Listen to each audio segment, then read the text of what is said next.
안녕하세요. 저는 어릴 때부터 친가 식구들에게 애정 한번 받지 못하고 자란 장녀라고 소개를 해야 될까 싶네요. 지금은 정말 소중한 두 명의 가족이 생겼습니다. 결혼까지 했으니 남편네 시댁 식구까지 포함해야겠네요. 현재는 하염없이 행복한 날들만 이어지고 있는 중인데 사실 제가 처음부터 꽃길을 걸었던 사람은 아니거든요. 과거에 그때만 해도 가족을 많이 원망했고 세상은 원래 불행한 건 줄로만 알았고 산 사람입니다. 그래서 지금부터 제가 해드릴 이야기는요. 제게 행복을 모르고 자라게 만든 원흉들한테서 어떻게 벗어날 수 있었는지를 들려드리고자 합니다. 저희 집은 어른들이 아들을 유독 바라는 집안이었습니다. 아주 어릴 때는 잘 몰랐는데 한두 살 먹으면서 아빠와 할머니한테 구박받는 엄마가 뭐 때문에 그리 혼나는지 알게 되었어요. 엄마가 다들 그렇게 바라는 아들을 낳지 못하고 딸인 저를 낳았기 때문이었죠. 그래도 할아버지가 살아계실 때는 할머니와 아빠의 훈수질이 막 심하지 않았습니다. 할아버지가 세상을 뜨고 나서부터 할머니의 윽박은 기다렸다는 듯이 심해졌고 엄마를 포함해 저까지 미움을 받았어요.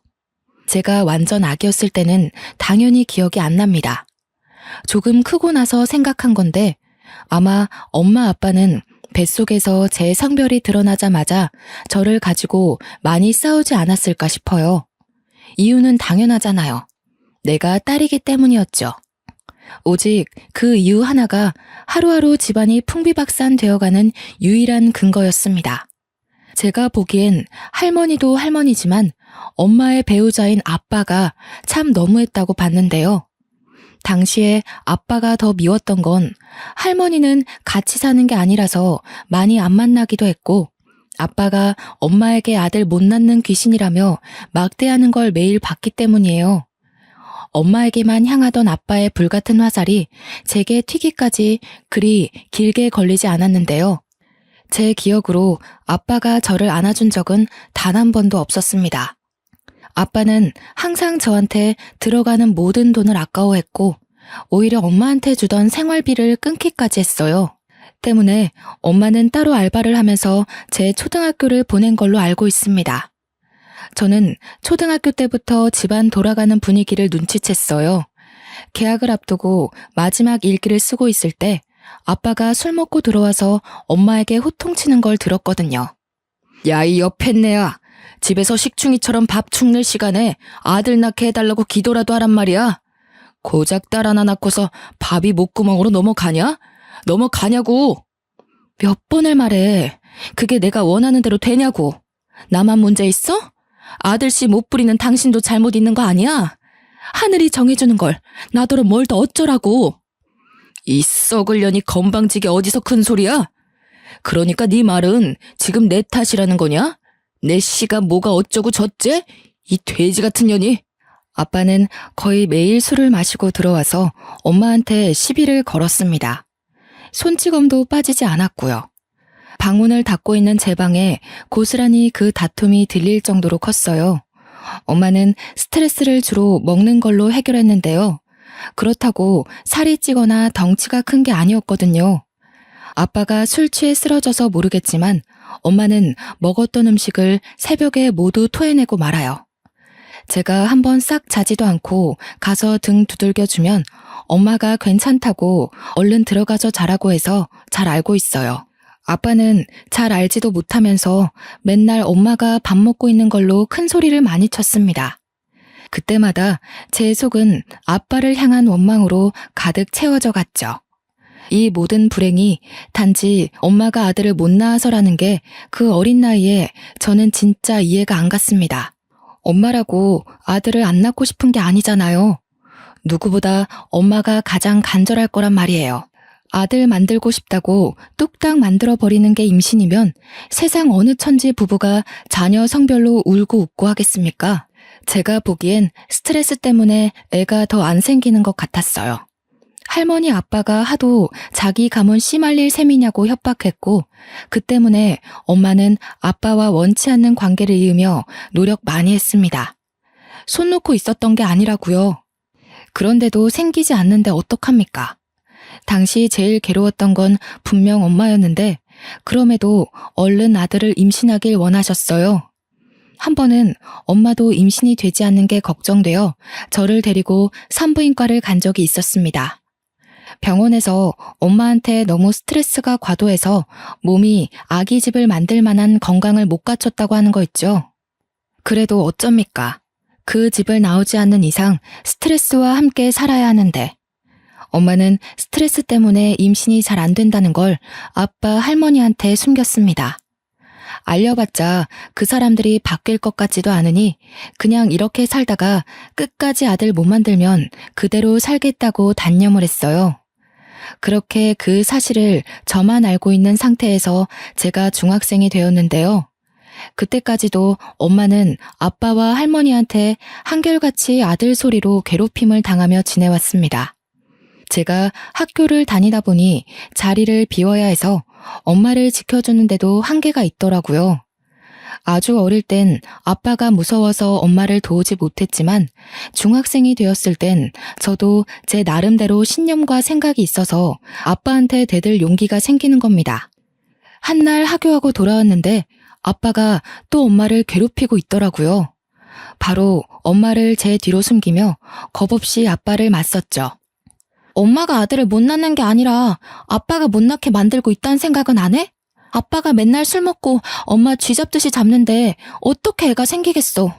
이런 식이면 아빠 때문에 있던 애도 유산될 지경이야. 상미야, 하지 마. 방에 들어가. 엄마 아빠가 알아서 할게. 너 쓸데없는 소리 하면 혼나? 얼른 손 씻고 저녁 먹을 준비해. 나봐. 아빠도 알아야지. 모르니까 자꾸 엄마한테 함부로 하잖아. 아빤 모르지? 엄마 재작년에 병원 갔었어. 병원에서 뭘 하는지 알아? 엄마가 스트레스 과다 상태라서 아기 집이 버틸 만한 몸이 못 된대. 다 아빠 할머니 때문이잖아. 스트레스 좋아하시네. 남들은 순풍순풍 잘 만났는 거 네 엄마는 뭐가 그렇게 어렵다니? 아니 근데 이게 어린 것이 어디 아빠한테 바락바락 소리 지르고 난리야? 저는 그날 아빠한테 처음으로 맞을 뻔했어요.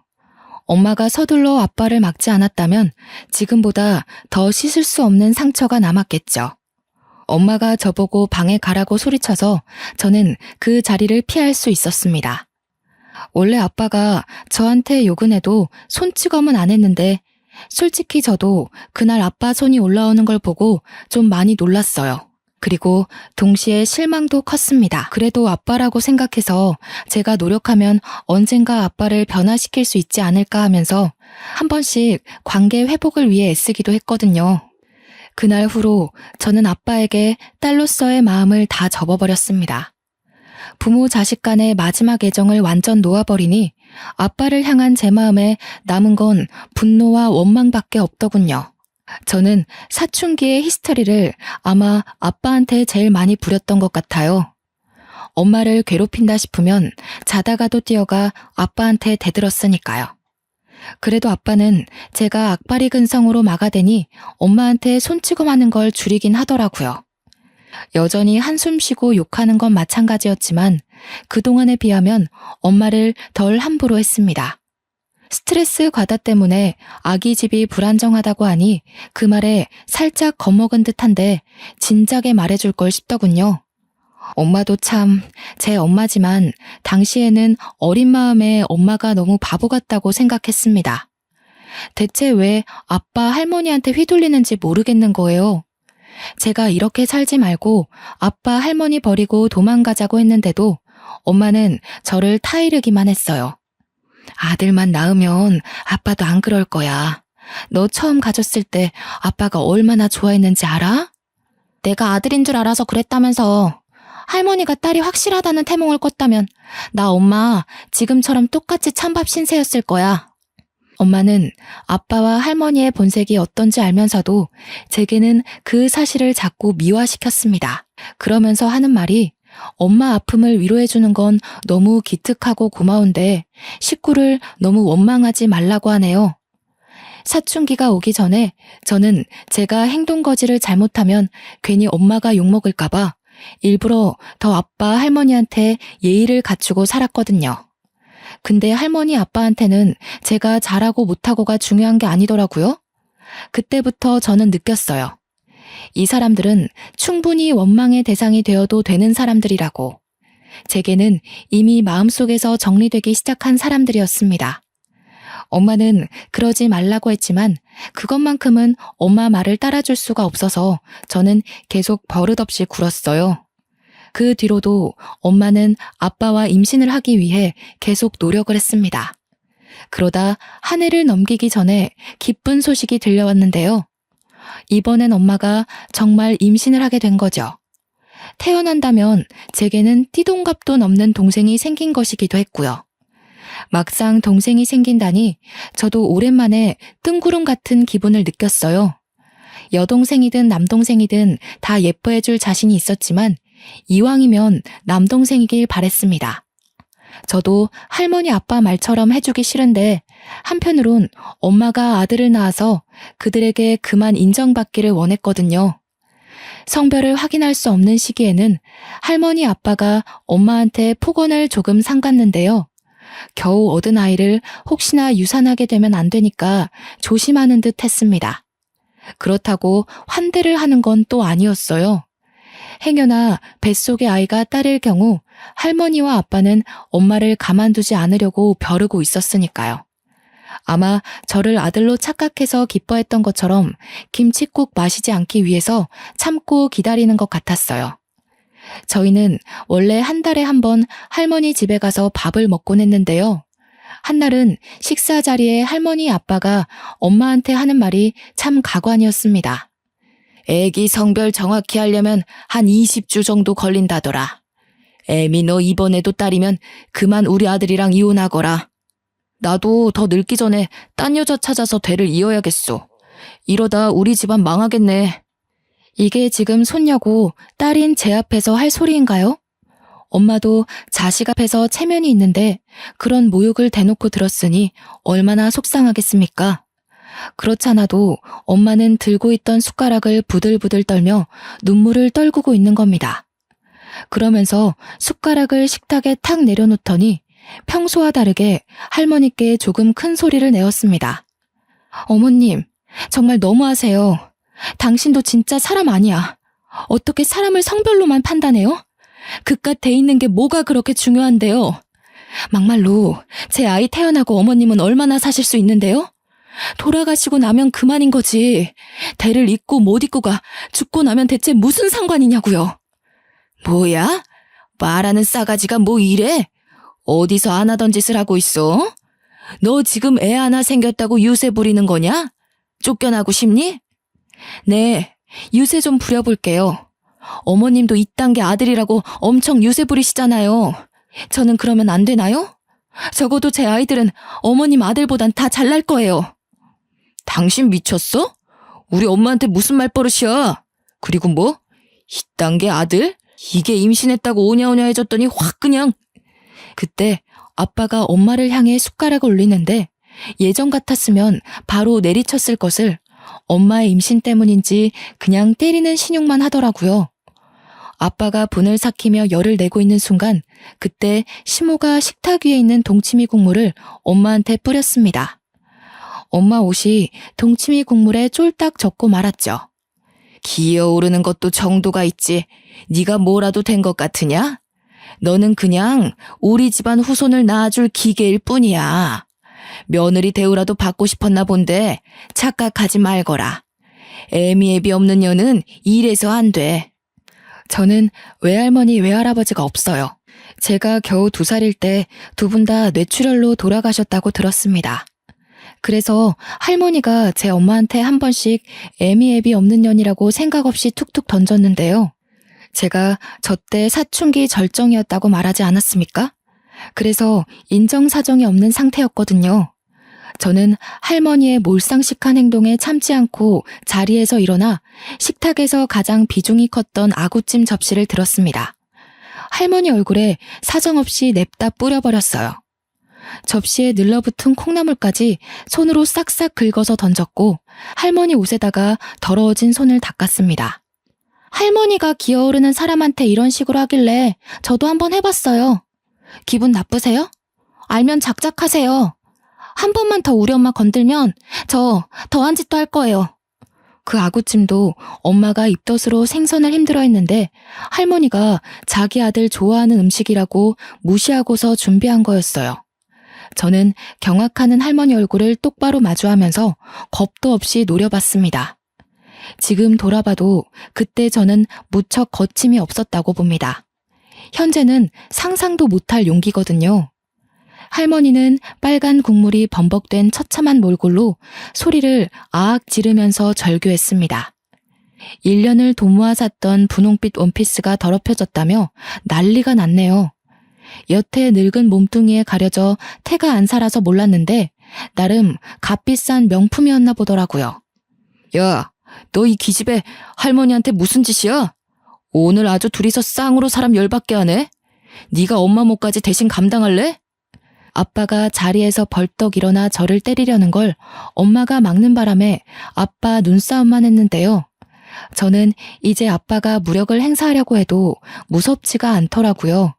그땐 엄마가 맞는 걸 보느니 제가 맞는 게 낫다고 생각해서 그랬나 봅니다. 아들인지 아닌지 그거면 되는 거잖아요. 아들 아니면 이혼해 줄 테니까 제발 딸애는 건들지 마. 엄마는 아빠에게 울고 불며 사정했어요. 엄마 입에서 처음으로 이혼 단어가 나왔는데 그건 아빠뿐만 아니라 저도 솔깃하게 된 고백이었어요. 이혼해준다는 엄마 말에 아빠는 씩씩거리며 주먹질을 참았고 엄마는 혹시나 아빠가 다시 화낼까 싶어서 그대로 저를 데리고 밖으로 나왔습니다. 그렇게 엄마가 임신 20주 될 때까지 집안이 조용했어요. 할머니는 저 때문에 화가 많이 났는지 엄마한테 결과 보고만 하라며 연락을 끊어버렸네요. 20주는 생각보다 빨리 다가왔습니다. 아빠, 할머니는 오래 기다렸는지 아침부터 엄마를 재촉했어요. 그렇게 병원을 다녀온 뒤로 이 끈질긴 관계가 드디어 정리가 되었는데요. 엄마 뱃속의 아이가 아들이 아닌 딸이라는 게 밝혀지자 아빠가 기다렸다는 듯 이혼 서류를 내밀었습니다. 할머니는 인사도 없고 얼굴도 비추지 않았죠. 엄마는 양육비를 받는다는 조건으로 이혼에 합의를 했고요. 제가 원래 살던 집은 재산 분할로 처리되어 팔렸습니다. 저와 엄마는 집을 나오고 밤새 걸어서 겨우 여관 같은 단칸방을 얻어 살 수 있었는데요. 재산 분할받은 돈이 아니었다면 이마저도 못 구했을 거라 감지덕지하며 계약했습니다. 원래 살던 형편보다 훨씬 어려워졌지만 저는 내내 기분이 들떠 있었어요. 더 이상 아빠와 할머니의 저주가 없고 엄마와 둘만 있는 그 시간이 너무 좋았거든요. 그 사이 엄마는 갈수록 움직임이 불편해지고 배가 불러왔습니다. 출산이 임박하게 되었는데 제가 이날만 생각하면 아직도 마음 한구석이 쿵쿵 뛰어요. 엄마가 만삭이라 몸이 안 좋은 걸 알아서 친구들과 놀지도 않고 바로바로 하교를 했는데 한날은 저희 집 문이 활짝 열려 있는 거 아니겠습니까? 서둘러 집안을 살폈으나 엄마는 없고 어질러진 이불만 있었습니다. 엄마가 어떻게 되었을까봐 혹시 아빠가 저희를 찾아내서 엄마한테 해코지를 했을까봐 너무 무서웠어요. 가방도 못 벗고 엄마를 찾아 나서려고 신발을 다시 신는데 집주인이 저희 집에 들어오더라고요.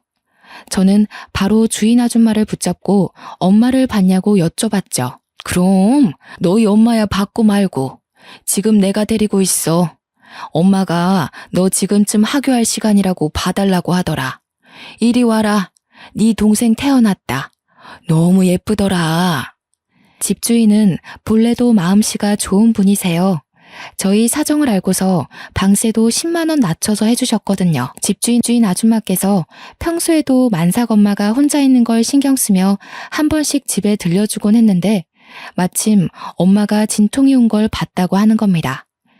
집주인이 자기도 집에서 출산해 아들을 낳았다면서 그 진통이 어떤 징조인지 알아서 엄마를 급히 집에 데려갔다는 거 있죠. 집주인 덕분에 저희 엄마가 무사히 출산을 했고 이후 주인 아줌마는 엄마 산후조리에도 많은 도움을 주셨어요. 내가 줄 건 없고 우리 둘째가 이번에 초등학교 가거든. 예전에 입었던 아들 옷들 좀 챙겨왔어. 딸이라서 좀 그럴 수도 있겠지만 당장 급할 테니깐. 도대체 이 많은 은혜를 어찌 갚아야 할지. 고맙습니다. 고맙습니다, 정말. 꼭 기억하고 보답하겠습니다. 일이 자꾸 울어서야 예쁜 딸 둘을 씩씩하게 키울 수 있겠소? 네가 상미라고 했지? 엄마 많이 위로해줘야겠다. 집주인은 자기 아들 옷 중에서 작은 옷들을 제 동생한테 입히라고 주기도 했습니다. 당연히 갓난 아기한테는 컸으며 또 남자의 옷이라 공주풍 옷은 아니었지만 엄마는 그것만으로도 정말 감사히 생각하며 집주인에게 고개를 한참 숙였어요. 저 또한 감사한 마음은 마찬가지였습니다. 그래서 이후에도 더없이 예의를 갖추고 밝고 씩씩한 태도를 보였죠. 다 큰 나이에 여동생을 얻었지만 마치 자식이 있다면 딸을 안고 있는 기분처럼 느껴졌어요. 아이가 너무 작고 소중하더라고요. 이름은 상이라고 지었는데 집주인이 저같이 상자 돌림하라고 추천해준 이름이었습니다. 식구가 하나 더 생기니 다른 의미에서 또 살맛이 나더라고요. 근데 문제는 엄마가 여동생 때문에 일을 할 수 없어서 그동안 수중에 있는 돈이 다 떨어진 상태였어요. 양육비도 다달이 안 들어오고 법적 조치가 취해지면 몇 달 양육비가 한 번에 몰아서 들어오고 그랬습니다. 사지 멀쩡한 저는 더 이상 엄마 말대로 공부만 할 순 없겠더라고요. 그래서 고등학생 되자마자 알바를 시작했습니다. 선생님께는 어려운 사정을 말하고 야자를 뺐고요. 그렇다고 학습을 게을리한 건 아니었습니다. 따로 공부할 시간이 부족해서 특히 수업 시간에 집중을 했죠. 학교 교육만으로도 충분히 제 성적은 무섭게 치고 올랐고 어느새 진학 상담할 때가 되고 보니 서울대보다 한 단계 낮은 대학에 장학금을 받고 갈 수 있는 수준이 되어 있더군요. 엄마, 내가 꼭 훌륭한 건축사가 돼서 집 선물해 줄게. 상이 방, 내 방, 엄마 방 하나씩 있는 걸로.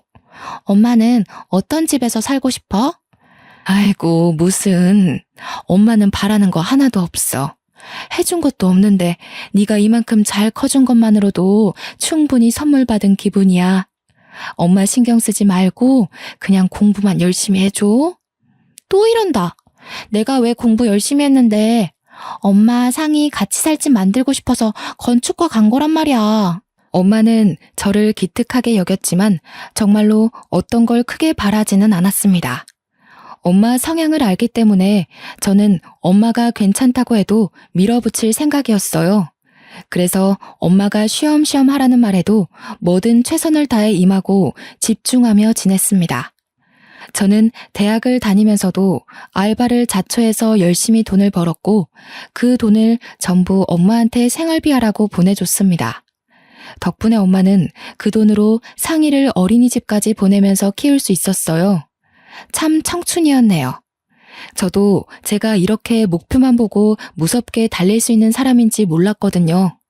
졸업할 무렵 저는 한 건축회사에 인턴 시험 합격했고요. 4학년 마지막 학기에 바로 인턴 일을 시작했습니다. 저는 인턴 때부터 유능한 신입으로 인턴들 사이에서 입소문을 타게 되었는데요. 그 덕분에 선배님들이 잘 봐주셔서 수습을 무사히 통과하고 정사원이 되었고 그 뒤로도 쭉쭉 승승장구만 하였습니다. 직장인으로 생활한 지 한 5년 차 되었을 때였던 것 같은데요. 저희 식구는 제법 이사 갈 수 있는 돈을 모아서 그 단칸방에서 벗어날 수 있었습니다. 저는 그동안 저희 식구에게 큰 은인이나 다름없는 집주인께 너무 감사해서 그 보답으로 작은 사례를 준비해서 드렸어요. 어머나, 나를 뭘로 보고 이 돈 못 받아. 내가 어디 돈 받으려고 너희 식구 들여다봤겠니? 상미야, 이 아줌마 이상한 사람 만들지 마. 저 없을 때 엄마한테 요리도 가져다 주시고 같이 데리고 외식도 해주셨다고 들었어요. 우리 상이도 아줌마 늦둥이 아들이 많이 챙기고 놀아준 거 알아요. 꼭 보답하고 싶어요. 그래야 제가 다음에 아줌마 얼굴을 계속 볼 수 있을 것 같아요. 아유, 나 이런 거 불편하고 민망한데 어쩜 집안 사람들이 이렇게 다 마음이 예쁠까. 상미야, 혹시라도 그 썩을 놈 찾아오면 이 아줌마한테 전화해. 동생이 저기 어디 잘 나가는 검사야. 집주인은 저희가 택시 탈 때까지 배웅을 해주셨습니다. 언니 동생 하면서 지낸 엄마도 집주인과의 작별을 아쉬워했지만 연락처가 있으니 언제든지 또 만나기로 기약했죠. 저희 세 식구는 그렇게 조금 더 형편 괜찮은 신축 오피스텔로 이사를 갔습니다. 겨우 방 2개라지만 상희가 집이 예쁘고 크다고 좋아라 하면서 방방 뛰는 거 있죠. 웃음이 만개한 식구들의 표정을 보는데 고갈된 체력이 싹 충전되는 기분이더라고요. 그렇게 저희 처지는 훨씬 성장을 했고 제 인생에는 또 다른 축복이 찾아왔습니다. 같은 회사 팀장인 남자와 연애를 하게 되었거든요. 남자친구가 먼저 다가와줘서 시작하게 된 만남입니다. 남자친구는 저와 대화를 나눌 때마다 제 꿈에 대해 늘 감탄을 많이 해주었어요. 내가 도울게. 자기가 식구들 위해서 노력하는 모습 보니까 나까지 내 직업에 자부심 생기더라고. 나 자기한테 되게 많이 배워. 알지? 저희 식구가 살 집을 구상하는데 남자친구가 자꾸 도와주려고 해서 미안한 마음에 거절하고 있었는데요. 남자친구가 계속 진정성을 보여주니까 더 밀어내는 것도 무리겠다 싶더라고요. 저는 면목 없지만 남자친구의 능력을 도움받아 본격적으로 건축을 실현시킬 준비를 해나갔습니다. 미래에 우리 엄마가 편히 지낼 주택집을 짓고 싶다 하니 공기 좋고 물 좋은데 심지어 가격까지 괜찮은 땅을 열심히 알아봐 주더라고요. 남자친구 덕분에 한동안 여기저기 땅 보러 다니느라 바쁘게 지냈네요. 일하다가 알게 된 건데 남자친구가 건축 계통에서 꽤 이름 날리는 유능한 팀장이더라고요. 당연히 바쁠 텐데도 끝까지 제가 하는 일에 힘 보태겠다고 고집을 부려 고맙다가도 난처했던 게 한두 번이 아니네요. 그렇게 아빠와 할머니 없는 세상에서 저는 제 식구들과 행복할 날만 남았다고 생각했습니다. 그런데 역시 그 악독했던 인연이 쉽게 떨어져 나갈 건 아니었나 봅니다. 남자친구와 함께 땅을 보고 퇴근 후 같이 우리 집에 가게 되었는데 집 앞에 갔더니 학교 마치고 하교한 상희가 누구와 같이 서 있는 겁니다. 당시 여동생 나이는 15살이었습니다.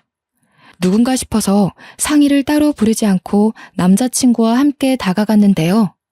아무리 봐도 우리 손녀 똑 닮았는데 이름이 상희라고 했니? 언니가 정말 상미 아니야? 익숙한 목소리를 듣자마자 저는 순간 걸음을 멈췄습니다. 한동안 묻어두고 지냈던 할머니였기 때문이죠. 오랜만에 보는 것이기도 했고 몰골이 너무 거짓골이라서 바로 못 알아봤던 거예요. 깜짝 놀란 저는 뒤늦게 정신 차리고 쫓아가서 여동생을 분리시켰습니다. 뭐야 당신? 여기가 어디라고 찾아와요? 무슨 낯짝으로 우리 식구를 찾아오냐고요. 당신이 그럴 자격이나 되는 사람이에요? 어머나 상미야. 우리 손녀가 벌써 이만큼이나 컸어? 참 예쁘게도 컸네. 저 아이가 혹시 내 둘째 손녀니? 맞는 것 같은데 자꾸 언니 되는 사람이 상미가 아니라고 해서. 제가 모르는 사람한테 뭐든 비밀로 하라고 했거든요. 손녀 같은 소리 하지 마세요. 여기 당신 손녀가 어딨는데요? 얼굴 보기 껄끄러우니까 당장 꺼져요. 할머니는 예전에 명품을 두르고 있던 모습과 딴판인 차림새였습니다. 어디서 주운 것 같은 옷을 입고 있었어요. 늘 화장이 가득한 얼굴은 기미가 덕지덕지 그을려 있었고요. 제발 네 엄마 좀 만나게 해다오. 도무지 문을 안 열어준다. 내가 네 엄마한테 꼭 해야 될 말이 있어. 분명 안에 있는 것 같은데 말 좀 해줘라. 우리 식구한테 무슨 볼일이 남았다고요? 벌써 몇 년 전 일 아닌가요? 당신네들이 우리 엄마 쫓아낸 거잖아요. 다신 꺼내고 싶지 않은 기억이니까 꺼지라고요. 아이고 상미야, 이 할미가 잘못했다. 내가 이렇게 사정할게. 네 아빠가 재혼에 실패하고부턴 정신 못 차리고 사고만 치고 다니잖니. 웬 꽃뱀한테 잘못 걸려서 천박한 핏줄 하나 생겼는데 그 애를 나한테 홀라당 던져놓고 도망을 가버렸어. 듣자 하니 아빠가 술집 가서 알게 된 여자랑 사고를 쳤는데 애가 덜컥 생겼다고 하네요. 그 여자는 아빠가 비싼 술도 바로바로 사주고 하니까 돈 많은 남자인 줄 알고 아빠의 청혼 받았는데 애 낳고 직접 아빠 집안 실체를 마주하고서 바로 돌변했다고 하는 겁니다. 아빠도 일하다 잘리고 할머니도 한때 우리 엄마한테 했던 잔소리처럼 간섭하고 그랬더니 여자가 대놓고 짜증내면서 집을 나가버렸대요. 그 여자가 낳은 애는 아들이라는데 할머니 말로는 아빠도 말을 안 듣는데 애까지 울어대서 하루하루 정신을 못 차리겠다고 해요. 어쩌라고요. 자업자득이네요. 내가 그 아저씨 잘릴 줄 알았어. 할머니가 그리 오냐오냐 키우니까 대책 없이 사고만 치는 거 아니겠어요? 할머니가 뿌린 씨, 할머니가 거두는 꼴인데 뭐가 어때서요? 그때 엄마가 저희 다툼을 들었는지 바깥에 시끄러운 소리가 베란다까지 타고 들어오자 결국 밖으로 나오셨어요. 엄마 들어가. 내가 해결할게. 할머니가 엄마한테 애걸하려는 것 같거든?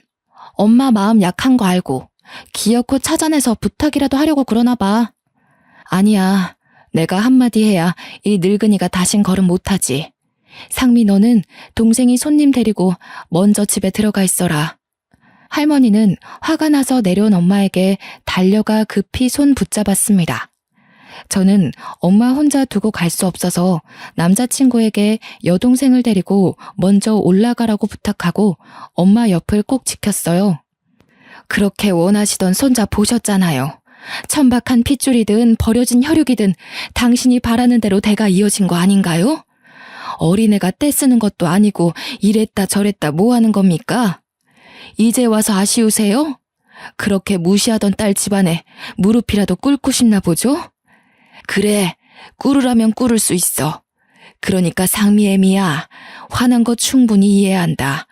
내가 정말 힘들어서 그래. 옛정 생각해서 우리 한번 도와줄 순 없겠니?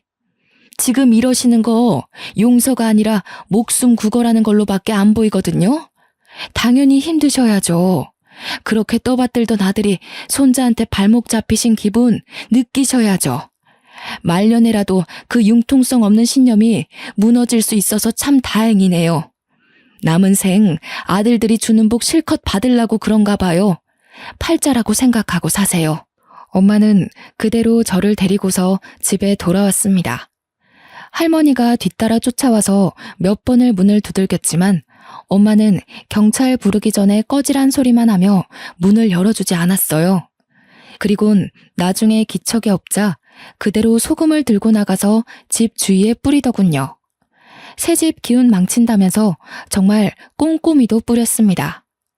제 남자친구도 저희 집 사정을 얼추 다 알고 있어서 엄마와 저를 한참 위로해줬어요. 그 뒤로 할머니는 더 이상 모습을 드러내지 않았는데요. 주변을 경계하며 지내던 사이 어느새 남자친구와 결혼을 약속한 사이가 되었습니다. 제 오랜 꿈이었던 우리 식구가 지낼 만한 전원주택 있잖아요. 예비 남편이 혹시라도 제가 사기당할까봐 손수 토지 계약 다 알아봐주고 저렴하고 괜찮은 집터로 구해줘서 야무지게 준비할 수 있었어요. 예비 남편이 추천해준 근교의 땅도 대출을 조금 받아서 매매를 했고요. 그렇게 계곡이 근처에 있는 땅에서 전원주택 공사가 들어갔습니다. 제가 몇 년을 노력해 만든 설계 도면을 가지고 남편이 추천해준 건축사와 함께 저렴한 견적으로 짓고 있어요. 아, 그리고 예비 남편과 결혼식 날짜 정하기 전에 상견례 약속부터 잡았는데요. 제가 그날 정말 깜짝 놀랐잖아요. 서로 일이 바빠서 시부모님을 상견례 때 처음 뵈었거든요. 그런데 시모가 다름 아닌 제가 아는 분이지 뭡니까? 옛날에 저희 엄마 저를 도와준 그때 그 집주인 아줌마인 거 아니겠어요? 왜 있잖아요. 제가 돈을 준다고 해도 손살에 치셨던 마음 좋은 아줌마요. 어머나, 이게 누구야? 석희 동생이 성미 아니니? 세상에나, 이게 다 무슨 인연이야? 저 다 큰 아가씨가 그때 그 아기 성이야? 예, 언니, 저 애가 성이에요. 언니 덕분에 무사히 낳았던 그 아이요. 도대체 어떻게 이런 우연이 있단 말이에요. 심장이 다 벌렁거리네. 자기, 우리 부모님이랑 아는 사이였어? 어떻게 아는 사이일 수가 있지? 나 지금 정신 없어서 이해가 하나도 안 되네. 나도 진짜 놀랬어. 내가 지난번에 말해준 적 있는데 기억할지 모르겠다. 옛날에 단칸방에서 되게 좋은 집주인 만났었다고 우리 식구한테 은인 같은 분이라고 했었잖아. 예비 남편은 제 말을 당연히 기억하고 있더라고요. 그래서 뒤늦게 놀랐습니다. 남편도 제 얘기를 들을 당시엔 그 집주인분을 엄청 칭찬했거든요. 저희는 서서 정신없이 인사를 나누느라 한참 뒤에 착석했는데요. 시모 옆에는 상위 또래로 보이는 남자애 하나가 있었는데 그 아이가 누군지 바로 감이 오더라고요. 네, 바로 집주인 집에 있던 늦둥이 둘째 아들이었어요. 우리 상이 어린이집 다닐 때 그 옆에 초등학교를 다니면서 항상 상이를 친동생처럼 손잡고 등하교 하던 아이였죠. 그땐 저보다 한참 작았는데 상견례 때는 이미 저보다 키가 훌쩍 커 있는 거 아닙니까? 문득 세월이 확 느껴지더라고요. 그렇다면 저 아이가 예비 남편 남동생이라는 건데 생각을 곱씹을수록 정말 놀라운 인연이지 않습니까? 서로 감격에 겨워서 근황 얘기에만 빠져 있다가 엄마가 뒤늦게 결혼 이야기를 꺼내며 걱정되는 마음을 표현했는데요. 아이고 언니, 이렇게 사돈까지 맺을 줄 몰랐는데 우리 가족이 한없이 부족해서 어떡해요. 이렇게 되면 저희가 너무 받기만 하는 꼴이 돼버리는데. 에헤이, 상미 듣기에 서운할 소리 한다. 상미 같은 며느리 얻을 수 있는 게 어디 쉬운 줄 알아? 그리고 부족한 애 만에 그런 소리 하지 말랬더니 아직도 그러네. 세상에서 너 같은 엄마들이 제일 대단하고 보물인 거야. 자식을 둘이나 혼자 키웠는데 그보다 더 가진 것 많은 집안이 어딨다고. 무슨요. 내가 면목이 없어서 그러죠. 아직 언니한테 갚지 못한 빚도 많은데 사돈집이 서로의 얼굴이 되기도 하잖아요. 우리 상미야 참 잘 커주고 자랑스럽지만 이쪽 사돈 자리가 영 시원찮아서 걱정이네요. 제가 돈이 없고. 그런 거 다 필요 없고 나한텐 인성이 최고 중요해. 상민애가 집 빼고 나서 이상한 젊은 애들이 미술 공부 준비하는 아지트로 쓰고 싶다길래 방을 싸게 해줬더니 글쎄 엉망으로 만들고 말도 없이 도망갔지 뭐야. 역시 돈이고 명예고 아무짝에 쓸모없더라. 그러면서 시모가 제게 덧붙이는 말이 신혼집도 자기가 아들 위해서 마련해놨다면서 저한테는 몸만 오면 된다고 하는 거 있죠. 예비 남편 성격이 참 착하고 항상 상대방을 배려하는 모습이 보기 좋았는데 알고 보니 그 성격이 모조리 시모한테서 물려받은 거였죠. 시모는 며느리가 누굴까 걱정 반 기대 반이었대요. 요즘 젊은 사람들 엉뚱한 데서 속 많이 썩힌다면서 혹시라도 이상한 며느리 들어와서 귀중한 첫째 아들 인생 망칠까봐 신경을 많이 쓰고 있었다는 겁니다. 그런데 저를 보니 긴장했던 마음이 싹 가라앉았다네요. 그러면서 상견례 마무리될 때쯤 시모가 제 손을 꼭 잡아주면서 아가 하는데 하필 옛날 생각이 새록새록 겹치면서 울컥 눈물이 새더라고요. 시모는 그런 저를 한없이 예쁘게 봐주면서 어렸을 때 기특하게 봤던 제가 며느리로 들어와서 너무 좋다고 앞으로 많이 아껴주고 잘할 테니까 아들 잘 부탁한다고 하시는 거 있죠. 그렇게 양가 부모님들이 축복하는 아래에서 저는 남편과 소규모로 예쁜 결혼식을 올렸습니다. 저는 정말 시집살이 같은 거 일절 모르고 행복한 결혼 생활을 이어갔어요. 당연히 현재도 그 행복이 진행 중이고요. 그리고 전원주택이 얼마 전에 완공되었거든요. 남편과 제가 직장 일을 병행하면서 우리 엄마 이사 준비까지 돕고 있는데 하루하루가 여러모로 알차고 바쁜 와중에 이 사연을 쓰고 있답니다. 엄마는 이사하는 내내 마주할 때마다 웃음꽃이 펴 있었어요. 특히나 마당의 조그마한 텃밭과 연못이 그렇게 마음에 드나 봐요.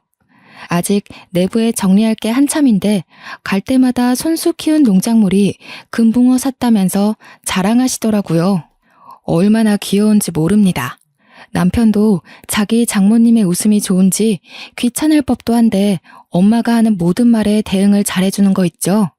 저는 한 번씩 과거에 엄마가 매일 밤 울던 때가 생각이 나서 순간 감정이 울컥할 때도 있어요. 그대로 지금 이렇게 행복하신 걸 보니까 저도 더 이상 엄마 걱정은 덜어볼까 싶네요. 엄마는 요즘에도 저 덕분에 인생 폈다고 항상 저더러 고맙다고 말하는 게 습관인데요. 그럴 때마다 저는 엄마 덕분에 이렇게 당차고 이쁘게 컸으니까 이젠 고생 말고 행복한 일만 하고 지내달라고 말해주고 있습니다. 그리고 시모도 저희 친정이 집이 가깝다 보니까 주말마다 엄마 집 텃밭에 같이 농작물 키우기 시작했거든요. 단칸방 살 때도 느낀 건데 두 분이서 여전히 언니 동생 하면서 잘 지내더라고요. 서로 입씨름도 안 하고 잘 통해서 좋다네요. 한 번은 제가 엄마한테 혹시 혼자라서 쓸쓸하지 않냐고 물었거든요.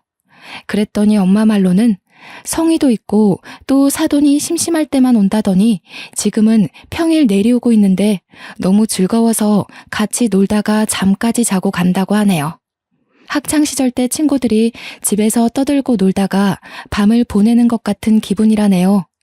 그걸 듣고 저는 그냥 두 분이 잘 지내서 보기 좋다라고만 생각했는데 시모와 엄마 사이는 제가 생각했던 것보다 훨씬 더 깊은 사이더라고요. 내가 언니한테 이렇게 매일 와서 집에 안 갈 거면 아예 같이 살자고 한 소리 했거든. 그런데 네 시애미가 뭐라는지 아니? 남편 설득해서 아예 눌러 앉아야겠다고 그러는 거야. 엄마가 막 웃고 박수치면서 얘기하는데 장난이 아니라 진짜라는 게 더 당황스러웠어요. 이거 시부께서 들으시면 깜짝 놀라실 텐데 싶더라고요. 그런데 또 곰곰이 생각해보면 시부가 허락해 주실 것도 같은 거예요. 몇 번 뵐 때마다 느꼈던 건데 시부는 시모를 무척 존중하며 지내고 계셨습니다. 시모의 의견이라면 늘 자신보다 우선순위로 두는 분이셨죠. 남편이 시부의 마음도 고스란히 전해받은 걸까요? 남편도 저를 되게 소중히 대하면서 존중해 주거든요. 어쨌든 저는 현재 사랑하는 식구들과 함께 이런 생활을 보내고 있답니다. 우리 엄마가 웃는 게 그렇게 예쁘다는 걸 요즘 많이 실감하고 있어요. 비운 뒤에 해 뜰 날 온다더니 고생 잔뜩 하신 우리 엄마한테 이제는 좋은 일만 가득했으면 좋겠네요. 사연이 좀 들을만 하셨는지 모르겠습니다. 제가 글을 유연하게 쓰는 솜씨가 없어서 듣는 분들이 거슬리진 않았을까 걱정도 되네요. 저는 되게 좋은 기회를 만나 제 인생을 털어놓을 수 있어서 좋은 시간 보냈습니다. 친구들에게 회포 푸는 기분과 비슷한 것 같기도 해요. 아직 다른 분 사연은 읽어본 적이 없는데 시간 날 때 다시 한번 찾아와야겠어요. 제 글은 이쯤에서 정리를 하도록 할게요. 다들 마음 아프지 말고 늘 건강한 삶 살길 바랍니다.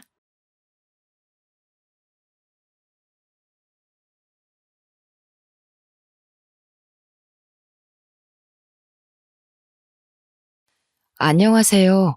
결혼도 하지 않고 홀로 지내고 있는 50대 여성입니다. 이 나이 먹도록 결혼도 하지 않으면 외롭지 않냐고 물으시는 분들이 많이 있더라고요. 생활력이 강하고 독불장군처럼 앞만 보고 직진하는 성격으로 오해하시는 분도 있습니다. 그런데 저는 어릴 때부터 연약하고 마음이 여렸습니다. 항상 누군가랑 같이 있어야 하고 기댈 상대가 필요했죠. 지금은 아니지만 어릴 적에는 그 상대가 언니였습니다. 언니가 잠깐 어디로 가버리면 하루 종일 언니를 찾은 적도 있습니다. 어르신들이 저를 볼 때마다 껌딱지라고 할 정도로 어렸을 때부터 언니 뒤만 졸졸졸 따라다녔죠. 다른 분들은 형제나 자매지간과 어떻게 지내는지 몰라도 저는 언니와 친밀한 관계를 맺고 있습니다. 언니가 하고 싶어 하는 건 다 하고 싶어 했고, 언니랑 똑같이 되려고 옷도 따라 입고 책도 따라 샀습니다. 오죽했으면 장래의 희망이 저희 언니였으니까요. 초등학교 시절 담임 선생님도 장래의 희망이 언니라고 하니까 황당한 미소를 띠면서 이렇게 말씀하셨습니다. 애정이 장래의 희망이 언니라고 적었는데 왜 언니니? 선생님이나 경찰 이런 걸 적어야지. 언니라고 적으면 어떡해. 애정이는 언니가 될 수 없어. 언니도 결혼해서 다른 집으로 이사가고 애정이도 결혼해서 다른 집에서 살아야지. 선생님이 저를 귀엽게 여기시면서 이렇게 물었지만 그 당시만 해도 언니가 결혼해서 사라질까봐 무서웠습니다. 그래서 울먹거리면서 언니가 가버리면 안 된다고 소리쳤죠.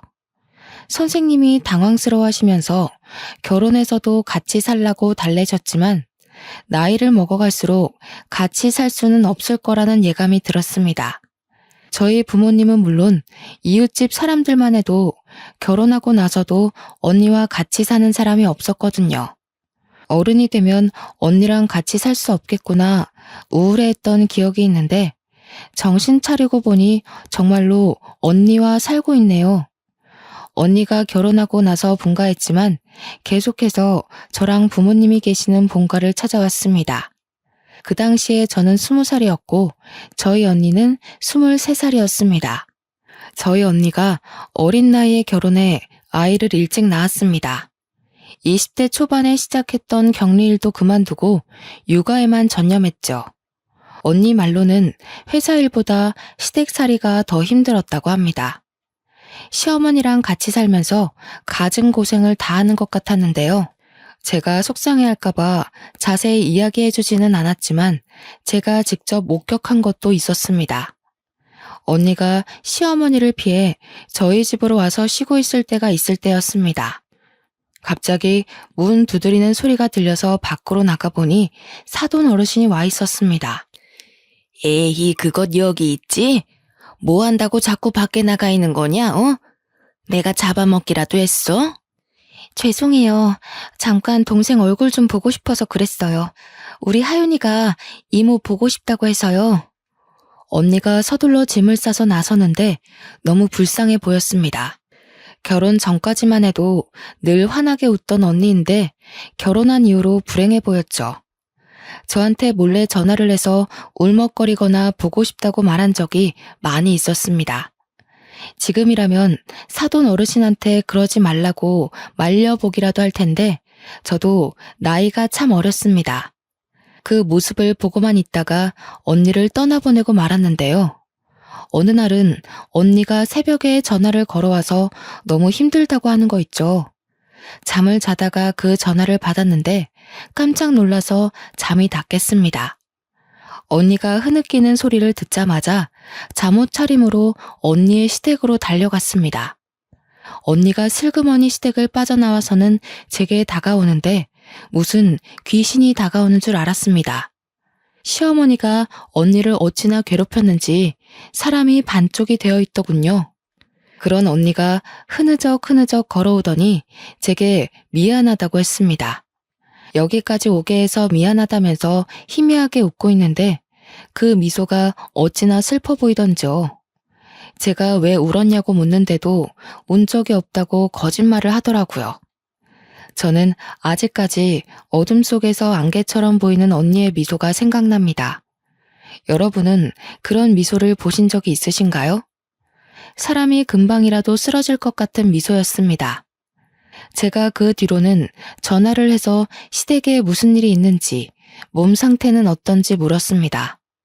그때가 돼서야 언니가 해탈한 목소리로 충격적인 말을 꺼내놓았습니다. 다 내 탓이지 뭐. 내가 아들도 못 낳으니까 이렇게 된 거야. 장남을 낳았으면 나도 예쁨 받았을 텐데. 언니가 흐느끼면서 전화를 끊길래 저도 눈물을 흘리고 말았습니다. 그 뒤로 언니에게 차라리 독립하라고 아니면 이혼이라도 하라고 말해보았습니다. 하지만 그게 쉽냐고, 이혼하면 우리 하윤이는 어쩔 거냐고 묻더군요. 언니가 꾸역꾸역 그런 시집살이를 견디고 있는데 제가 해줄 건 하윤이를 봐주는 일뿐이었습니다. 시댁에 주말마다 전화를 해서 하윤이가 보고 싶다, 언니가 보고 싶다 떼쓰는 일이 제 일이었습니다. 언니는 난감한 척 저한테 화를 내는 척하면서 제 집으로 겨우 왔었죠. 그래서 덕분에 조카랑 쌓은 추억이 많이 있습니다. 놀이공원도 가고 공원으로 피크닉도 가면서 자매같이 놀아주었죠. 하윤이도 저를 좋아해 주어서 가끔은 제 딸 같다는 생각도 들었습니다. 비록 사돈 어르신은 하윤이가 딸이라고 안 좋아하지만 기죽지 않길 바랬는데요. 하윤이가 당당하고 밝은 아이로 크길 기도했지만 하나님께서 제 기도를 들어주시지 않았습니다. 직장에서 일을 하다가 전화 한 통을 받고 기절할 뻔했거든요. 네? 언니가 교통사고가 났다고요? 어디 병원인데요? 사돈 어르신한테 온 전화였습니다. 언니랑 형부 그리고 하윤이가 탄 차가 미끄러져서 전복했다고 하더군요. 그날 유독 비가 많이 와서 택시 잡기도 어려웠습니다. 최대한 빨리 병원에 가보니 언니랑 형부는 이미 세상을 뜬 상태였죠. 너무 놀라서 눈물이 나오지 않았습니다. 이 모든 게 꿈처럼 느껴져서 언니 얼굴 위로 덮여진 천조가리만 쳐다보았는데요. 사돈 어르신은 슬퍼해야 할 자리에서 분노하고 계셨습니다. 이렇게 비가 많이 오면 집에 박혀있지는 비 오는 날에 어딜 가겠다고 나서서 우리 아들까지 죽여? 사돈 어르신은 죽은 저희 언니를 붙잡고 욕을 하고 있었죠. 시댁 쪽 사람들이 말려봐도 소용이 없었습니다. 비 오는 날 부침개와 막걸리가 먹고 싶다며 맛집으로 향하게 한 언니 탓을 하고 있었습니다. 내 아들이 죽은 이유를 아예 몰랐어야 했는데 내가 괜히 전화를 했다. 안 그래도 아들 못 낳는 것 미워 죽겠는데 이런 것 때문에 우리 아들이 죽다니. 이런 가짜는 것 때문에 귀한 우리 아들이 죽어버렸어. 사돈 어르신이 통곡을 하시면서 언니 위로 덮여진 천을 쥐어뜯었습니다. 언니 멱살이라도 잡을 것 같아서 지켜보고 있던 의료진들이 말렸죠. 사돈 어르신은 언니가 세상을 떴는데도 언니를 욕하고 있었습니다. 그 모습을 보니 겨우겨우 화를 참고 있었는데요. 그것도 모자라서 조카를 붙들고 충격적인 말을 내뱉더군요. 우리 아들 죽여놓고 뻔뻔하게 여기 서 있고 싶니? 꼴도 보기 싫으니까 저리 꺼져라. 이것이 우리 아들이 감싸줘서 살았다고 하더라. 이것만 없었으면 우리 아들 살았어. 사돈 어르신께서 119 구급대원에게 사고 당시 현장을 전해 들었나 봅니다. 형부가 하윤이를 살리려고 꽉 껴안은 채 머리를 보호하고 있었던 것 같습니다. 조카 때문에 아들이 죽었는데 제가 조카 편을 들었다고 제 머리카락을 붙잡으면서 소리를 지르면서 할 수 있는 욕은 다 하시더군요. 너도 똑같아. 아들도 하나 못 낳는 것이랑 핏줄이 똑같으니 멍청하게 나불대는 것이겠지. 이 못된 버르장머리를 당장 고쳐놔 줄 테니까 오늘 너 죽고 나 죽자. 제가 아파서 주저앉으니 이번엔 할머니의 손길이 조카에게 뻗쳤습니다. 조카의 옷깃을 마구잡이로 붙잡더니 호통을 치시는 거 있죠? 이런 요망한 것, 네가 내 아들을 죽였어. 이런 것하고 나는 같이 못 살아. 꼴도 보기 싫으니까 당장 내보내라. 기적적으로 살아난 아이를 치료도 받지 못하게 하고 멱살 잡다시피 협박을 하고 있었습니다. 여기서 제 조카가 보인 반응이 더 슬펐습니다. 사시나무 떨듯 떨며 바닥에 풀썩 주저앉더라고요.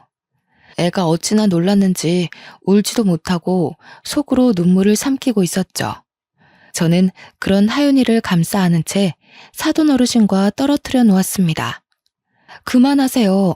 진정하시라고요. 갑자기 난 사고 때문에 많이 놀라신 것 같은데 일단 집으로 돌아가세요. 저희가 장례 절차 밟도록 하겠습니다. 네가 뭔데 이래라 저래라야? 이제 남이나 다름없는 것이 어디 눈을 부라리고 있어? 우리 아들 장례는 내가 할 거다. 신경 쓰지 말고 그 모자란 것 데리고 가버려라. 제가 진정하라고 중재하는데도 사돈 어르신이 오히려 저를 밀치며 호통을 치셨습니다. 조카에게 고아원에 보내버릴 거라는 말까지 해서 저는 얼른 하윤이의 두 귀를 막아버렸죠. 그리고 하윤이에게 다정하게 속삭이며 오늘 있었던 일은 모두 다 잊어버리라고 했습니다. 하윤아, 할머니가 진심으로 하는 말 아니야. 그러니까 마음에 담아두지 마. 차라리 다 잊어버리자. 이모도 잊고 싶으니까 다 잊으려고 해. 그러니까 하윤이도 악몽을 꿨다고 생각하자. 하윤이한테 이렇게 말하고 다른 병원으로 데려가 머리 상처를 꿰매고 찰과상과 인대가 늘어난 부분을 치료하였습니다. 형부가 자식을 정말로 아끼고 사랑했던 것만큼 하윤이를 처절하게 껴안고 있었나 봅니다. 차가 전복했는데도 하윤이는 5주 만에 태어나였습니다. 저희 조카가 이렇게 회복하는 사이 언니와 형부는 같은 장례식장에서 상을 치르지도 못했습니다. 사돈 어르신의 뜻대로 형부 장례식장과 멀리 떨어진 곳에서 상을 치러야 했는데요. 형부 장례식장과 언니 장례식장을 왔다 갔다 하면서 정신없이 지내던 와중이었습니다. 갑자기 전화가 와서 받아보니 청천벽력 같은 소식이 들려왔습니다. 뭐라고요? 하윤이를 고아원에 보냈다고요? 엄마한테 전화가 와서 받아보니 사돈 어르신이 기어코 하윤이를 고아원에 보내버렸다고 하더라고요. 엄마도 이제 알았다며 어쩌면 좋냐고 하길래 서둘러 하윤이가 있다는 고아원에 가보았습니다. 구석에서 외롭게 앉아있는 하윤이를 보고 눈물을 터뜨리고 말았죠. 언니가 죽었을 때보다 더 서럽게 울었던 것 같아요. 그때 사돈 어르신이 인간만도 못하다고 느꼈습니다. 사돈 어르신 말대로 이제 가족도 아니니 저도 예의를 차리지 않으려고요. 그렇게 굳게 다짐하고 하윤이를 데려왔습니다. 그리고 제 밑으로 호적을 올려서 키우기로 했죠. 하윤이를 키우게 된 지 5년이란 시간이 흘렀습니다. 이제 결혼할 나이가 훌쩍 지나서 선자리를 보러 다니게 되었는데요. 공무원부터 경찰, 선생님, 잘 나가는 사업가까지 좋은 직업을 가진 남자들을 많이 만나보았습니다. 하지만 잘 되려고 하면 이상하게 연락이 끊기고 흐지부지 되더군요. 저한테 문제가 있는 건 아닐까 고민하던 찰나 호텔에서 일하는 요리사를 만나게 되었습니다. 정말 괜찮은 사람이었죠. 그 남자가 저한테 하윤이에 대해 묻기 전까지요. 애정 씨가 집에 일찍 가야 한다고 하시던데 따로 이유가 있으신가요? 자녀가 있는 것도 아니고 통금 있는 사람처럼 6시 전에 가시는 게 궁금해서요. 우리 조카랑 같이 살고 있는데 조카 밥을 챙겨줘야 해서요. 사실 사정이 있어서 조카를 입양해서 키우고 있거든요. 순간 어색한 기운이 감돌아서 아차 싶었습니다. 그동안 남자들에게 연락이 오지 않은 이유도 알겠더군요. 바로 조카의 존재를 알게 된 순간 연락이 점차 뜸해졌던 것 같습니다. 그걸 이제야 알았다니. 조금은 한심한 기분이 들어서 일찍 자리를 파했습니다. 저를 피하시는 남자분들 마음도 이해가 되었습니다. 저도 이제 막 알아가는 남자한테서 결혼은 안 했지만 애가 있다는 소리를 들으면 기피할 것 같았거든요. 집으로 돌아가 하윤이의 식사를 챙겨주고 있는데 갑자기 전화가 왔습니다. 무심코 받아보니 요리사랑 연결해준 이모였습니다. 이모가 왜 벌써 헤어졌냐고 물으니 제가 그렇게 됐다고 얼버무렸죠. 그런데 요리사한테서 이유를 전해 들었나 봅니다. 제가 얼버무리기 무섭게 버럭 소리를 지르더라고요. 걔는 땡땡 호텔 요리사면 다니? 사람이 사정이 있어서 조카 입양해서 키울 수도 있지 어떻게 그래? 그렇게 잘났어? 사람이 장점만 있을 수 없잖아. 천천히 두고 봐야지. 어쩜 집에 가자니까 그냥 오케이 해버려? 이모, 나는 남자들이 왜 이렇게 연락이 뜸해지나 했더니 애가 있어서 그랬나 봐. 나도 애 있으면 좀 그럴 것 같아. 결혼이 소꿉장난도 아니고 그럴 수도 있지. 너무 화내지 마. 이모가 화를 참지를 못하니까 그저 허허 웃고 말았습니다. 그런데 제 조카가 그 소리를 다 들은 것 같았습니다. 밥을 먹는 둥 마는 둥 하더니 방 안으로 획 들어가 버리더군요. 다 먹었냐고 물어봐도 대답도 안 했습니다. 13살짜리가 알아들을 거라고 생각도 못했죠. 워낙 어릴 때부터 키운 아이라 너무 어리게만 봤던 것 같습니다. 갑자기 제가 퇴근을 하고 돌아오니 하윤이가 제게 편지를 써서 건넸습니다. 기특한 마음에 얼른 편지를 읽어봤는데 편지의 내용은 충격적이었습니다. 자기는 괜찮으니 고아원에 들어가겠다고 하는 거 있죠? 자기가 고아원에 들어가면 제가 좋은 남자를 만나서 결혼할 수 있을 거라고 했습니다. 그 편지를 읽는 순간 눈물이 고였지만 조카에게 그런 말 하는 거 아니라고 혼을 내버렸습니다. 누가 이런 편지 쓰래? 이모가 하윤이 버리고 결혼할 것 같아? 어디서 그런 말을 해?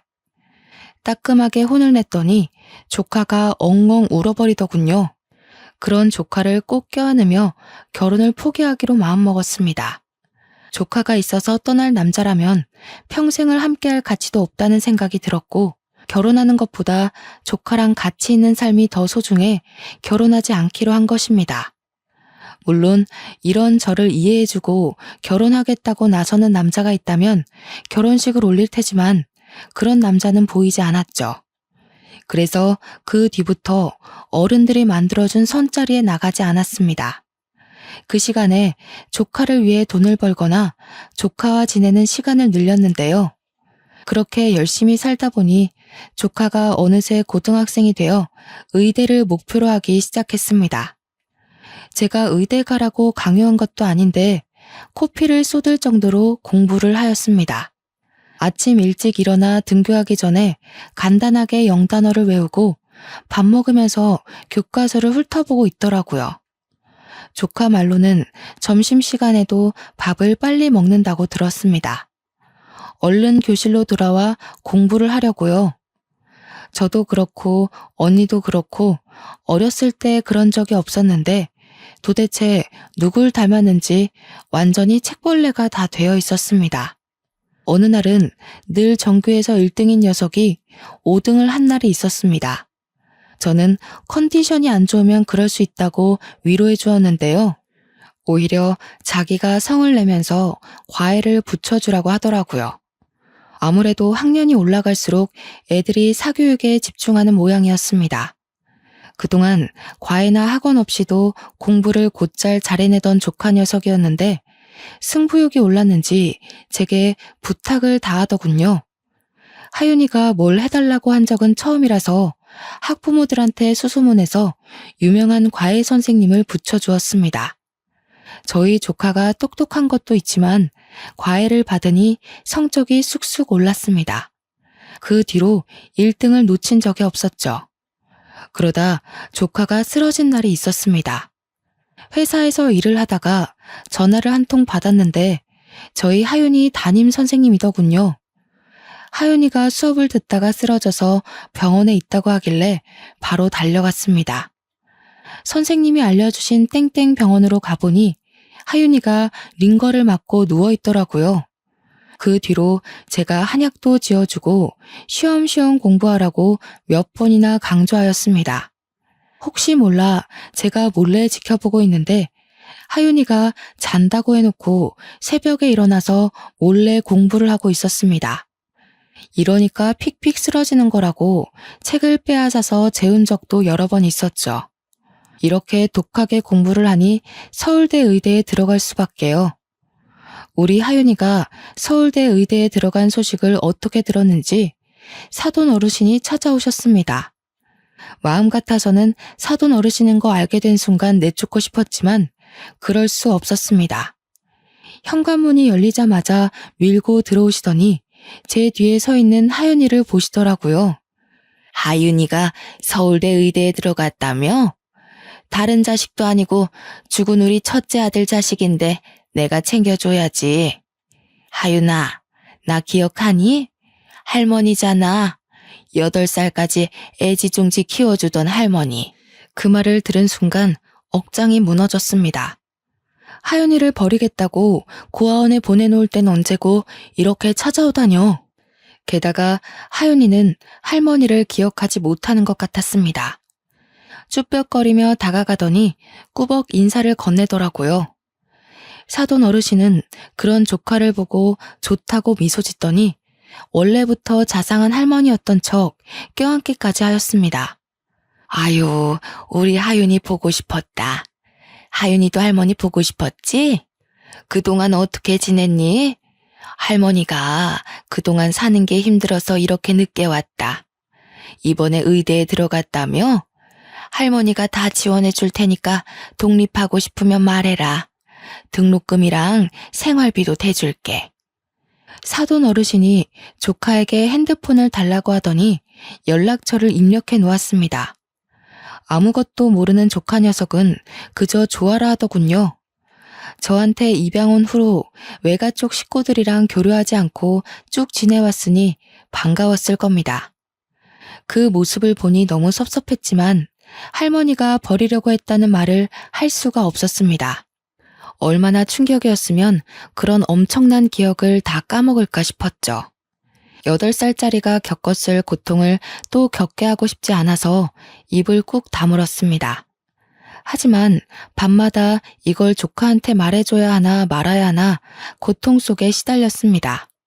나중에 조카가 알게 돼서 저한테서 큰 배신감을 느끼면 어쩌나 고민이 되더군요. 저 혼자 고민 속에 갇혀서 끙끙 앓고 있으니 시간이 흘러 조카가 기숙사에 들어가는 날이 되었습니다.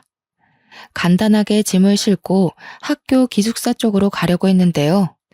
갑자기 사돈 어르신이 나타나 저를 막아섰습니다. 예, 짐이 이것뿐이니? 여자애 혼자서 지내는 건데 이것밖에 안 가져가면 어떡해? 나머지는 택배로 붙일 거예요. 제가 알아서 할 테니까 신경 쓰지 마세요. 뭐? 신경을 쓰지 말라고? 이런 일은 할머니가 신경 써야지 누가 쓰니? 나이도 어린 게 왜 이렇게 버릇이 없어?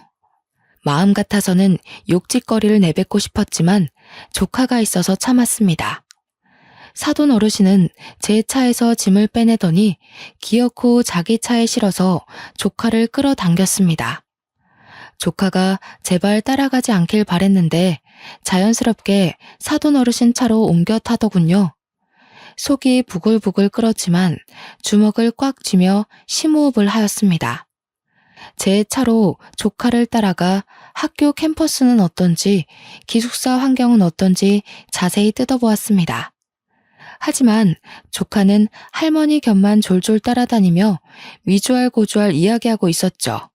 결혼까지 포기하고 키워낸 귀한 조카가 할머니 자격도 안 되는 늙은 여자에게 저러니 억울했습니다. 남몰래 눈물까지 닦아내며 그 수모를 참아냈는데요. 수모는 거기서 끝난 것이 아니었습니다. 하도 조카에게서 연락이 오지 않아서 오랜만에 전화를 해보았습니다. 그런데 조카가 받지 않더군요. 그런 날이 수도 없이 지난 뒤에야 걱정이 돼서 학교까지 찾아가려고 했습니다. 사돈 어르신이 어떻게 알았는지 갑자기 저한테 전화를 해서는 이런 소리를 짓거리더라고요. 너 자꾸 하윤이한테 전화하지 마라. 네가 자꾸 전화해서 공부에 방해된다고 하더라. 사돈 어르신이야말로 하윤이 고아원에 버릴 때는 언제고 갑자기 왜 이러시는 거예요? 하윤이가 의사 될 것 같아서 그러세요? 너야말로 하윤이가 의사 될 것 같아서 견제하는 거니? 할머니가 이제 지원 좀 해주겠다는데 왜 말을 그렇게 하니? 제가 하윤이한테 옛날에 있었던 일 다 이야기하면 어쩌려고 이러세요? 하윤이랑 잘 지내고 싶으면 사과부터 하세요. 뭐?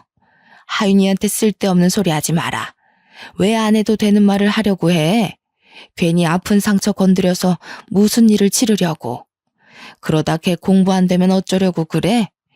괜히 애 인생 망치려고 하지 말고 입 다물고 있어라. 제가 차를 세우고 욕짓거리를 내뱉으려고 하니까 전화를 뚝 끊어버리더군요. 사돈 어르신이 일부러 하윤이와 저를 떼어놓으려는 것 같았습니다. 그것 때문에 연락이 안 되는 것 같아서 하윤이를 찾아갔는데요. 하윤이가 글쎄 저를 보고 떨떠름한 표정으로 서 있는 거 있죠. 이모, 왜 왔어? 저 시험 기간이라 공부해야 하는데. 네가 너무 연락이 안 돼서 와봤어. 무슨 일 있는 거 아니지? 아무 일도 없으니까 돌아가. 나 지금 밤새야 해. 처음 있는 일이었습니다. 제게 항상 예의 바르면서도 밝게 말하던 애인데 완전히 변해버린 것 같았죠. 결국 제가 조카에게 버럭 화를 내며 모든 사실을 실토하고 말았습니다. 너 설마 할머니 때문에 이러는 거니? 그 사람이 어떤 사람인 줄 알아? 너 버린다고 고아원에 내놓은 사람이다. 근데 네가 의대 간다니까 착한 척 연기하는 거야. 네가 조금이라도 잘못되면 바로 버릴 사람하고 이러는 거 아니야. 나는 너 키우려고 인생을 걸었어. 정말 친엄마처럼 널 키워냈는데 어떻게 이럴 수 있니? 제가 울면서 말해놓고 차마 조카의 얼굴을 바라볼 수가 없었습니다. 그런데 조카가 제 말을 믿어주지 않더군요. 할머니가 그랬다고? 우리 할머니가 그럴 리가 없어. 이모가 잘못 기억하고 있는 거겠지. 12년을 키워준 이모를 믿어야지. 어떻게 할머니를 믿니? 네가 제정신이야? 조카가 제 말을 듣고 왈칵 눈물을 쏟길래 조카에게 다시 트라우마를 안겨준 것 같아서 그 자리를 뛰쳐나왔습니다. 며칠 뒤에 심하게 말해서 미안하다고 다시 이야기 나누자고 연락해봤지만 답은 돌아오지 않았습니다. 조카가 제 말을 믿지 않는 것 같더군요. 다 큰 조카가 연락도 잘 되지 않고 찾아가도 바쁘다 하니 어쩌겠나요. 마음 같아서는 가슴이 찢어질 것 같다 나한테 왜 그러냐고 따지고 싶었지만 포기했습니다. 내놓은 자식이라고 생각하고 그렇게 8년이라는 시간을 흘려보냈습니다. 가끔씩 연락해서 들어보니 공부도 열심히 하고 잘 지내는 것 같았죠. 그것만으로 만족하며 살려고 했습니다. 그러다 조카가 대학을 졸업하고 의사가 됐다고 연락을 하더군요. 이모, 내가 그동안 연락이 없었지? 할 말이 있는데 땡땡 병원으로 올 수 있어? 조카 녀석이 고백할 것이 있다고 하니 저도 도대체 왜 그런 것이냐고 따져볼까? 아니면 할머니한테 무슨 말을 들은 것이냐고 물어볼까 고민했습니다. 땡땡 병원으로 가보니 조카가 갑자기 병실로 저를 데려가는 것이었습니다. 그곳에 사돈 어르신이 누워있어서 깜짝 놀라고 말았죠. 사돈 어른, 어디 아프세요?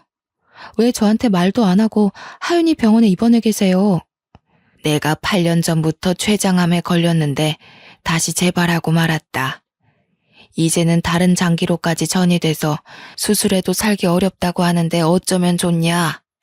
사돈 어르신이 그리 말하면서 눈물을 흘리는데 그제서야 8년 전보다 삐쩍 마른 몸이 보였습니다. 그런 사돈 어르신이 불쌍해 보이는커녕 다 업보라는 생각이 들었죠. 이제 곧 세상을 뜰 사람인데 우리 조카한테 왜 그랬고 언니한테는 왜 그랬냐고 따지기도 싫었습니다. 생판남이니 적당히 회복을 기원하고 병실을 나오려고 했는데 사돈 어르신이 갑자기 일어나 제 앞에서 무릎을 꿇었습니다. 미안하다. 내가 그동안 잘못했어. 네 언니한테 모질게 대한 것도 잘못했고 내 손녀 버리고 너한테 떠맡긴 것도 잘못했다. 내 욕심 때문에 갑자기 나타나서 가족 행세한 것도 미안해. 네? 갑자기 그게 무슨 소리세요? 내 사과 좀 받아주라. 그래야 내가 수술을 할 수 있어. 나 하루라도 더 살고 싶다. 하윤이가 잘 아는 교수님이 계시는데 그 교수가 췌장암 수술을 제일 잘한다고 하더라. 대한민국 1등이래. 그 교수가 수술해주면 나 살 수도 있다는데 나 한 번만 살려주면 안 되겠니? 사돈 어르신이 하는 말을 들어보니 내가 사과를 받아주면 조카가 교수에게 수술해달라고 부탁을 해본다고 말했나 봅니다. 두 손을 싹싹 빌며 제 다리에 살려달라고 매달리는데 어처구니가 없더군요. 그래서 서둘러 사돈 어르신을 떼어놓고 단호하게 말하였습니다. 내가 왜 사과를 받아야 하죠? 우리 하윤이 버릴 때는 언제고 갑자기 나타난 거 보니까 췌장암 때문에 그러셨네요. 췌장암 진단받고 겁먹어서 찾아오신 건가요? 나중에 우리 하윤이 써먹을 때 있을까봐 그러신 거냐고요. 췌장암이 낫기가 그리 힘들다고 하더라. 재발이 잘 된대. 수술은 성공했는데 의사한테 그런 소리를 들으니 밤잠을 잘 수가 있어야지. 그런데 하윤이가 의대에 합격했다는 소식을 듣고 눈이 돌아버렸다. 가족끼리 이러면 안 되는데 내 이익만 챙기려고 했어. 내가 이렇게 반성할 테니까 한 번만 봐주면 안 되겠니? 사돈 어르신께서 모든 사실을 실토하고 인정하셨습니다. 조카에게 의도적으로 접근하고 저와의 연락수단을 모두 다 끊어놓은 거죠. 계속해서 조카를 감시하며 저와 연락을 하고 있는지 만나고는 있는지 감시한 것 같았습니다. 이 사실을 하윤이에게 다시 한번 확인하면서 충격적인 사실도 전해 들었습니다. 이모, 사실 나 다 기억하고 있었어. 할머니가 나 고아원에 보냈던 것도, 이모가 나 다시 데리고 간 것도. 그런데 할머니가 다시 나타난 순간 무슨 꿍꿍이가 있을 거라는 생각이 들었거든. 할머니 집에도 놀러 가고 같이 연락하면서 할머니가 췌장암에 걸렸다는 사실을 알게 되었어. 아무리 할머니가 미워도 그러면 안 되는데 꼭 복수해주고 싶은 마음에 여기까지 오게 된 것 같아. 그런다고 이모 연락을 무시해? 내가 얼마나 속상했는지 아니? 너한테 잘못한 게 있나 몇 번이나 생각했다. 너도 내가 보낸 문자 봤지?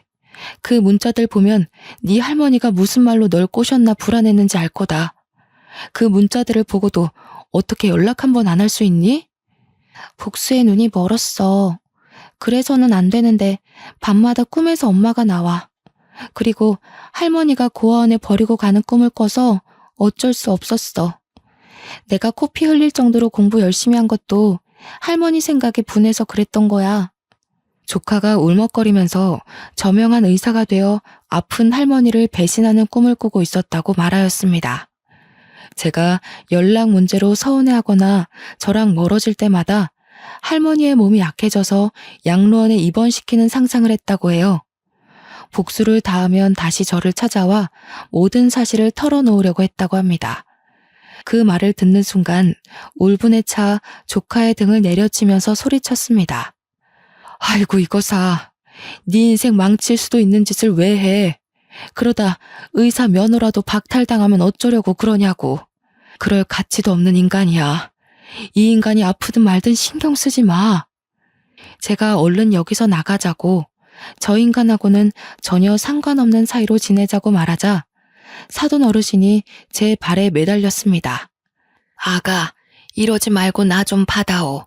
어차피 옛날 일 아니냐. 엄청 오래된 일인데 이제 가슴 한켠에 묻어두고 나 좀 살려다오. 응? 내가 이 은혜 꼭 갚을게. 지금 가슴 한켠에 묻어두라고요? 언니한테 한 일을 생각하세요. 언니 죽을 때까지 괴롭히고 못 살게 군 것도 모자라 우리 하윤이 버렸잖아요. 그걸 어떻게 용서라고 그러세요? 그럼 내가 어떻게 해야 용서할 거니? 이렇게 엎드려 빌까? 사돈 어르신이 부들부들 떨며 애처롭게 바라보길래 마음이 차분해졌습니다. 누가 제 머릿속에 찬물을 끼얹은 듯 분노가 사그라들고 이 비굴한 인간을 어떻게 해야 할지 생각하다 입을 열었습니다. 내가 아니라 하윤이한테 비셔야죠. 사돈 어르신이 조카 버리셨잖아요. 하윤이가 용서하면 생각해 볼게요. 하윤아, 우리 조카, 내가 정말 미안하다. 이 할미가 부족해서 너한테 못된 짓을 했다. 한 번만 받아오. 기다렸다는 듯이 넙죽 절을 하는 사돈 어르신을 보는데 조카가 왈칵 눈물을 터뜨리더군요. 조카의 눈물을 보니 마음이 착잡해졌습니다. 복수심에 치기 어린 행동을 한 것이었죠. 우리 하윤이의 마음속에 복수심이 있었다는 사실을 알았다면 외면하며 살자고 설득했을 겁니다. 뭐라도 했으니 됐다고 조카를 달래며 사돈 어르신을 버려두고 왔는데요. 허망하게 앉아있는 사돈 어르신을 보니 많은 생각이 들었습니다. 인생을 어떻게 살아왔는지 가족들도 안아보고 계속 혼자서 병실 생활을 해온 것 같았습니다. 그래도 언니의 시어머니이니 어떻게 사나 조카에게도 물어보고 슬쩍 병실 안을 내다본 적도 있습니다. 살아있는 모습을 보고 목숨 한번 즐기다 생각하다가도 인성이 나빠 고독하게 떠날 인간이겠거니 생각하고 있을 무렵이었습니다. 저한테 편지 한 통이 와서 열어보았는데요. 무려 5장 분량의 편지였습니다. 촘촘한 글씨로 자기가 얼마나 멍청하고 이기적인 인생을 살아왔는지에 대한 푸념과 사과글이 적혀 있더군요. 저는 그 편지를 들고 사돈 어르신이 있는 병실에 찾아갔습니다. 편지를 왜 보냈냐고 따질까 아니면 비아냥거릴까 고민하다가 한마디 하였습니다. 사돈 어르신, 사람 목숨이 달린 일이니 제가 하윤이한테 교수님께 부탁해보라고 말해볼게요. 사돈 어르신이 그 말을 들은 순간 정말 고맙다고 몇 번이나 고개를 숙였습니다. 다른 사람이 들으면 왜 그랬냐고, 남이니까 안 보면 되는 사이 아니냐고 따질지도 모릅니다. 하지만 그래야 제 마음이 편하니까요. 사돈 어르신이 죽었다는 소식을 들으면 제가 사돈 어르신이랑 다를 게 뭐가 있나 싶었습니다. 그 편지글이 마음을 흔들었다기보다는 조카 인생에 흠집을 남기기 싫었습니다. 그래서 조카한테 관용을 베풀고 포용하자며 교수님께 말씀드리라고 말해보았죠. 당연히 제 조카는 제 말을 받아들이지 못했습니다. 내가 왜 그래야 하는데? 내가 못해준다고 그냥 다른 병원으로 가라고 할 거야. 네가 살면서 범죄자도 치료해줘야 하고 네 할머니보다 인성이 나쁜 사람을 고쳐줘야 할 텐데 그럴 때마다 외면하고 다른 병원으로 보낼 거니? 제가 그리 말하니 조카가 한참을 생각해보는 눈치더군요. 잠시 뒤에는 제 말대로 하겠다며 췌장암 수술을 잘한다는 교수님께 연락해보는 것 같았습니다. 다행히 교수님께서 수술을 해주신다고 하셔서 사돈 어르신께서 수술을 받으셨는데요. 지금은 많이 회복하셔서 웬 보자기를 들고 저희 집을 찾아오셨습니다. 귀해 보이는 보자기 안에는 손수 만든 반찬들이 들어있었습니다. 정말 고맙다고 반찬을 싸들고 왔는데 마음이 싱숭생숭하였습니다. 인생은 오래 살고도 볼 일이네요. 조카도 이 모습을 보고 많이 놀랐는지 놀란 토끼 눈이 되어 있었습니다. 사돈 어르신이 조카가 좋아하는 떡을 직접 쪄왔다며 꺼내서 건네는데 정말 애처롭게 보이더군요. 이거 내가 우리 하윤이 생각해서 찐 거다. 우리 하윤이 백설기 좋아하잖아. 포슬포슬하니 정말 맛있다. 한 입 먹어봐라. 하윤이가 먹지 않으니 슬그머니 손을 내리며 멋쩍게 웃어 보였습니다. 역시 내가 준 거라서 좀 그렇지? 그래도 버리면 아까우니까 나 가면 먹어라. 그날은 그렇게 가버리더니 다음 날에도 찾아와서 반찬을 건네주셨습니다. 반찬만 만들어주신 것이 아닙니다. 어느 날 오신다는 전화를 하길래 무슨 일인가 했더니 집안 청소를 해주겠다는 거 있죠? 이제 슬슬 계절도 바뀌었으니 옷 정리도 하고 대청소도 할 때 되지 않았니? 내가 거들어주마. 아니다. 내가 다 할 테니 너는 나가 있어라. 제가 하지 말라고 말려봐도 사돈 어르신께서 걸레질을 하고 청소기를 밀기 시작했습니다. 이런 날이 한두 번이 아니었죠.